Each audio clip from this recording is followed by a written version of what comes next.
How to change the App Store country on iPhone. Hey guys, welcome back to the channel. If you'd like to change your App Store's country or region on your iPhone, follow the simple steps. So, first and foremost, open the Settings app on your iPhone. Once you do so, you will see the Apple ID banner at the top. Tap on it and scroll down. Then go to Media and Purchases and tap on View Account.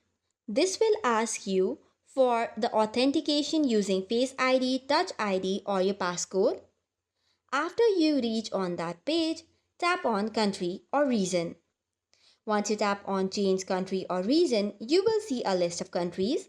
Scroll down and select the country you want to switch to. After that, you will need to accept the Apple's terms and conditions by tapping on the Agree button. Once you tap on the Agree button, here is another important step. You will need to enter a valid payment method and billing address for that country.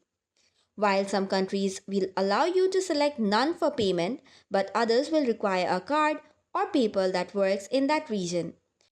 But remember, if you have any subscriptions or Apple ID balance, you will need to clear those before switching. So that is all for today's video. For more such contents, do not forget to hit the like and subscribe button. Thank you and keep watching.